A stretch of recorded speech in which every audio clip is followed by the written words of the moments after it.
Hello friends, unit number 9 નાણાકીય બજાર. નાણાકીય બજાર છે કે જે મેં તમને પ્રસ્તાવના, એના બે પ્રકારો, નાણાં બજારનો અર્થ અને લાક્ષણિકતા અને મૂડી બજાર છે એનો અર્થ, આટલું ઓનલાઈન આપણે થઈ ગયેલું છે MS ટીમ્સમાં.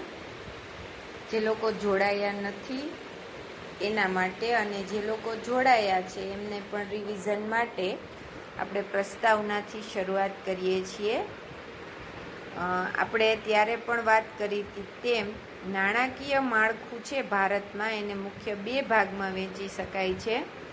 પેલું છે ઔપચારિક કે સંગઠિત નાણાકીય માળખું અને બીજું છે બિનસંગઠિત કે અનૌપચારિક નાણાકીય માળખું. સંગઠિત નાણાકીય માળખામાં નાણાકીય બજાર એ મહત્વનું ઘટક છે. સંગઠિત એટલે શું? તો કે એક વ્યવસ્થા છે એ ઊભી કરેલી હોય નાણાંની લેવડ દેવડ માટે, એને સંગઠિત નાણાકીય માળખું કહે છે. ઔપચારિક નાણાકીય માળખું મુખ્યત્વે 4 ઘટકોનું બનેલું છે. પહેલું છે નાણાકીય સંસ્થાઓ, બીજું નાણાકીય સાધનો, ત્રીજું નાણાકીય સેવાઓ અને ચોથું નાણાકીય બજાર. નાણાકીય બજારમાં મૂડી બજાર અને નાણાં બજારનો સમાવેશ થાય છે, જે આપણને રોજબરોજના વ્યવહાર માટે જરૂરી હોય તે, અને લાંબા ગાળામાં આપણે જેના માટે રોકાણ કરવું હોય એ બંને બજારનો સમાવેશ નાણાકીય બજારમાં થાય છે. મૂડી બજાર એ એવું સંગઠિત બજાર છે કે જે સમાજની બચતોને સાહસિક ઉદ્યોગો માટે મૂડી સ્વરૂપે ભંડોળ પૂરું પાડે છે.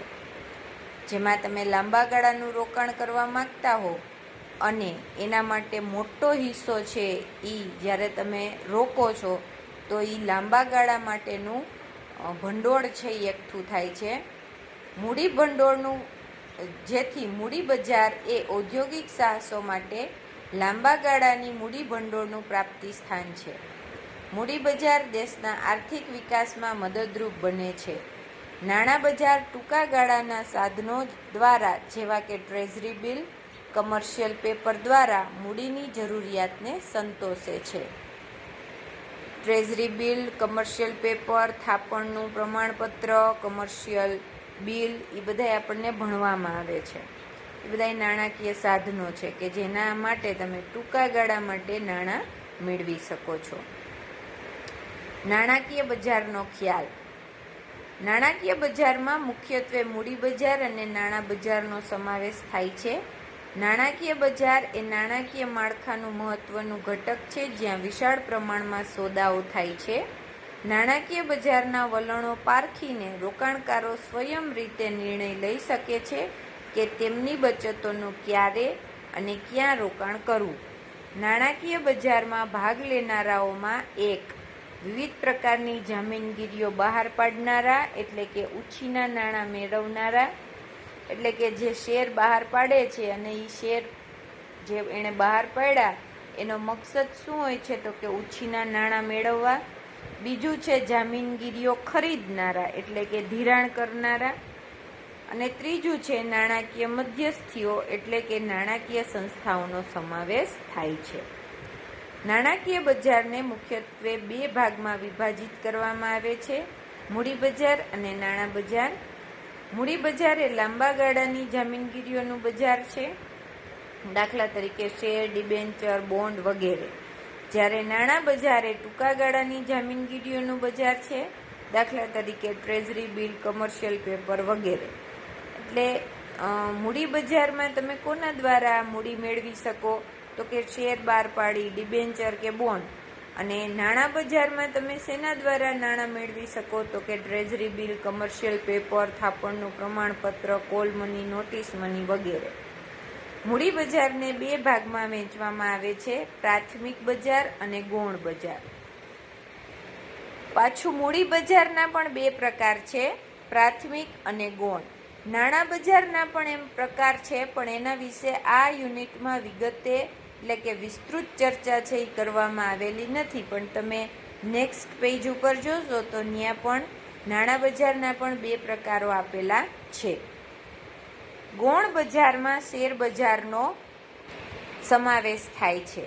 પ્રાથમિક મૂડી બજાર, જો તમે જોયું હશે કે પ્રાથમિક અને ગૌણ બજાર છે એ મૂડી બજારના બે ભાગ છે.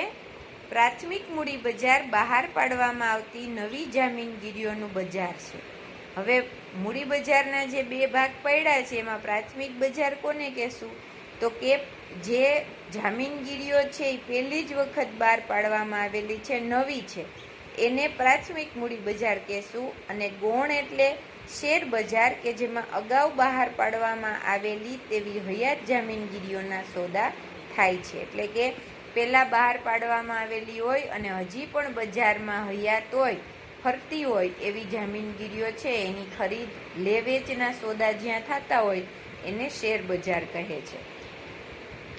એના પછી તમને નાણાં બજાર વિશે સમજ આપેલી છે. નાણાં બજારનો ખ્યાલ, એની વ્યાખ્યા અને લાક્ષણિકતાઓ આ છે એ તમને 3 માર્કમાં પૂછાય એવો પ્રશ્ન છે. તો 3 માર્કમાં પૂછાય તો આપણે 4 લાક્ષણિકતાઓ લખવાની અને અર્થ અને ખ્યાલ સમજાવવાનો થાય. અને જો તમને ફક્ત લાક્ષણિકતાઓ જ પૂછી હોય તો 6 લાક્ષણિકતાઓ લખવી. નાણાં બજાર એ ટૂંકા ગાળા માટેના સાધનો એટલે કે અસ્કયામતોનું બજાર છે. નાણાંની નજીકની અવેજી ધરાવતી નાણાકીય અસ્કયામતો કે સાધનોનું બજાર એટલે નાણાં બજાર. એટલે કે તમે નાણાંના બદલામાં જે પણ અસ્કયામત એટલે કે તમારી જે મિલકત છે એના બદલામાં જે તમને મળે પણ એ ટૂંકા ગાળા માટે મળે એવા અસ્કયામતો હોય કે જેના દ્વારા તમે નાણું મેળવી શકો તો એને નાણાકીય બજાર કહે છે.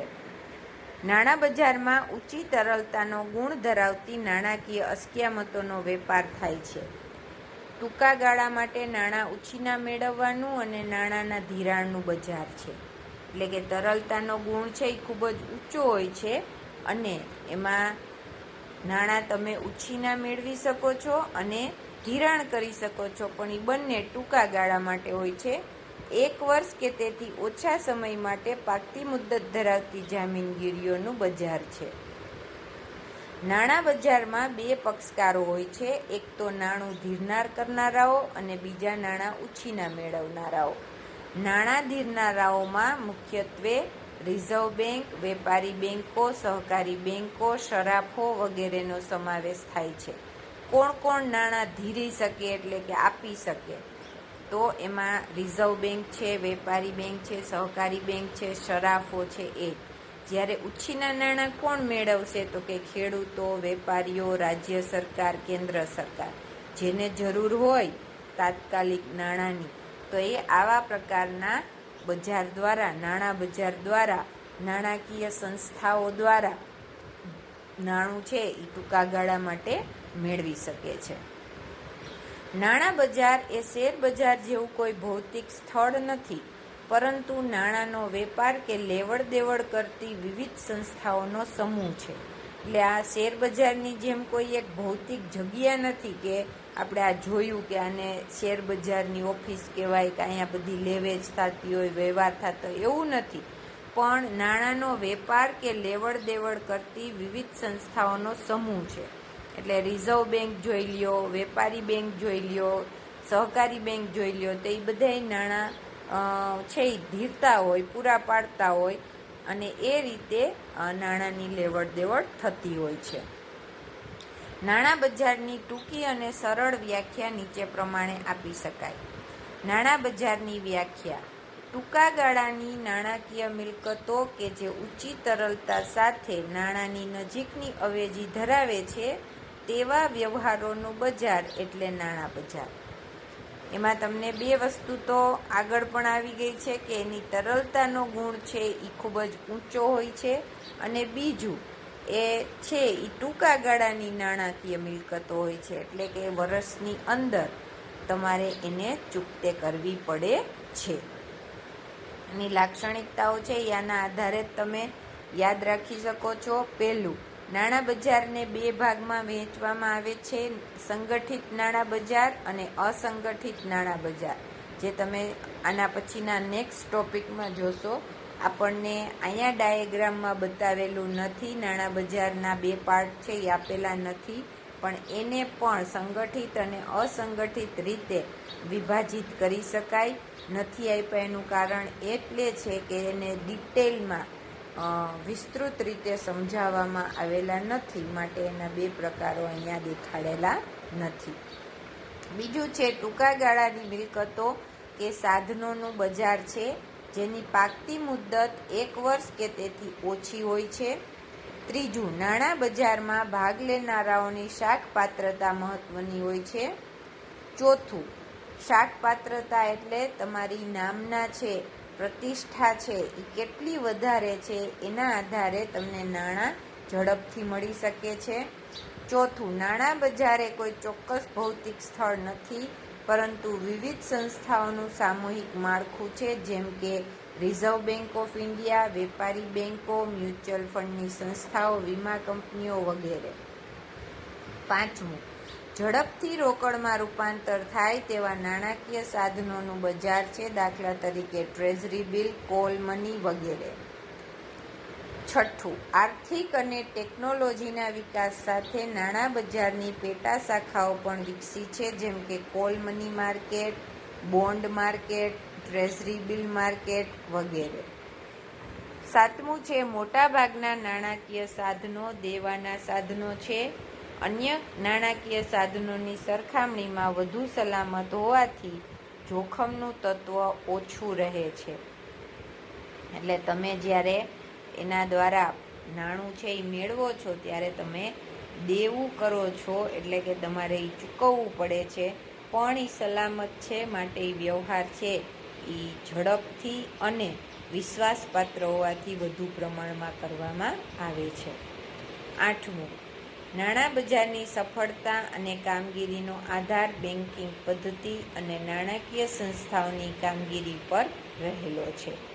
જેટલા બેન્કિંગ છે એની પદ્ધતિ છે એ પારદર્શક હશે અને જેટલું વ્યવસ્થિત આધુનિક ટેકનોલોજીને અનુસરતી હશે એટલા પ્રમાણમાં નાણાં બજાર છે એ વધારે સફળ બની શકે છે. જ્યાં બેન્કિંગ પદ્ધતિ હજી સુધી વિકસિત નથી એવા ક્ષેત્રોમાં નાણાં બજાર છે એના દ્વારા નાણાં મેળવવા હજી મુશ્કેલ બની શકે છે.